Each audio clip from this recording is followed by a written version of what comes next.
Bonjour et bienvenue dans le blog Art Floral Pro. Mon nom est Isabelle Harrison, artisan floral, et j'aimerais dans cette vidéo partager avec vous l'importance de se réserver du temps pour expérimenter avec son médium.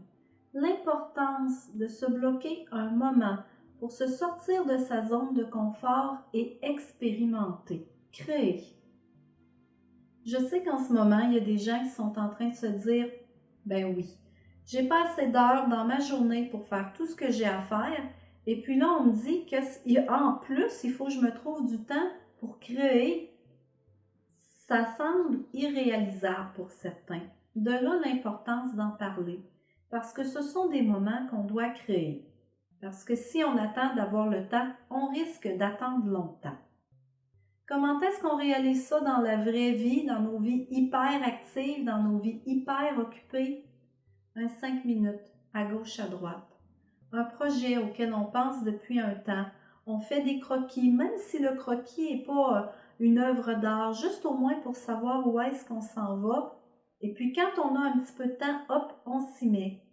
Je sais aussi qu'il y a des entreprises qui offrent la possibilité, une fois de temps en temps, une fois par mois, une fois par 2 mois, ils offrent la possibilité à leurs employés de demeurer sur place une fois que le magasin est fermé pour pouvoir travailler dans une optique non pas de rentabilité, mais plutôt de créativité. Et c'est très brillant de la part de ces entreprises parce qu'elles permettent à leurs employés de développer une aisance avec le matériel, donc plus de rapidité, tout en offrant à leur clientèle un produit qui est novateur.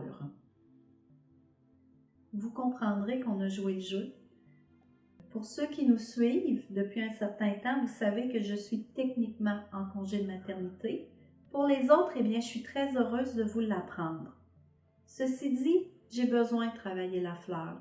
J'ai besoin d'expérimenter, de voir si je suis capable d'aller plus loin. Alors, c'est ce que j'ai fait ici. C'est une véritable expérimentation. C'est la première fois que je fais ce type de structure pour réaliser ce type de bouquet. C'est du tissu, une bande de tissu très large. Donc, j'ai essayé toutes sortes de choses pour réussir à avoir le rendu que je désirais. Je l'ai monté sur du carton, c'était pas joli, j'avais plus de transparence. J'ai essayé de la brocher, ça se tenait pas autant que ça aurait dû. Au final, j'ai décidé de la tremper dans un mélange d'eau et de colle blanche, comme pour du papier mâché, et puis de la laisser sécher pendant la nuit. Et quand je me suis réveillée le lendemain matin, j'ai découvert qu'elle était devenue suffisamment rigide pour se tenir correctement, tout en étant suffisamment souple pour que je puisse créer de la courbe avec. J'étais très contente. Le deuxième défi que ce bouquet-là représentait pour moi, c'est que, personnellement, je suis une adepte du style linéaire. J'aime travailler les espaces négatifs, les espaces vides et remplir les espaces positifs avec des éléments qui sont très forts. Ici, ce n'est pas du tout le cas. Il était vraiment question d'aller équilibrer le volume de la structure, qui est quand même très lourde au point de vue visuel à cause de sa taille et de sa couleur. Mais je voulais avoir des éléments qui étaient très délicats parce que ça me ressemblait de faire ce type de travail, parce que quand même, il fallait que ça me parle. Alors, je n'ai pas multiplié les variétés de fleurs. J'ai utilisé seulement quelques variétés, mais j'ai multiplié les inflorescences, par exemple. Donc, j'ai plusieurs roses, j'ai plusieurs petites lianes comme ça, j'ai plusieurs cœurs de clématite, etc. Ce qui m'a donné ce résultat que je trouve quand même intéressant pour un premier. Par contre, il faut comprendre que je ne suis pas dans ma zone de confort ici. J'ai donc fait appel à mon réseau. J'ai appelé ma collègue Joanne Martel, que vous connaissez également dans le blog Art Floral Pro, pour lui demander son avis, ce qu'elle fait elle aussi avec moi quand elle est dans la même situation. Je lui ai demandé qu'est-ce qu'elle en pensait. Elle m'a dit qu'elle le trouvait bien. Elle y voyait un pied à la Grégor Lerche. Par contre, la cliente était plus ou moins d'accord, alors je l'ai fini comme ça. C'est un premier. Je sais que le prochain que je vais le faire plus rapidement. Il va être plus joli, il va être mieux maîtrisé.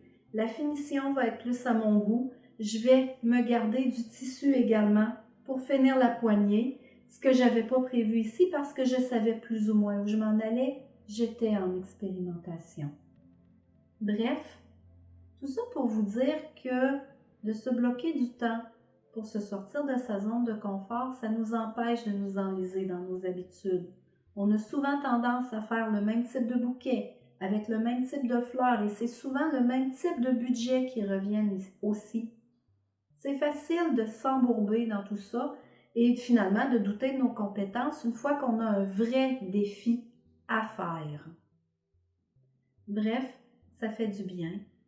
Donc, je vous souhaite de vous faire du bien à vous aussi, de faire fonctionner votre matière grise pour vous dire « Ah, ici j'ai un 5 minutes, ici j'ai un 5 minutes. Est-ce que je l'utilise pour me rendre plus loin dans mon métier d'artisan floral? » Puis que la réponse soit oui. Alors sur ce, à bientôt dans le blog Art Floral Pro.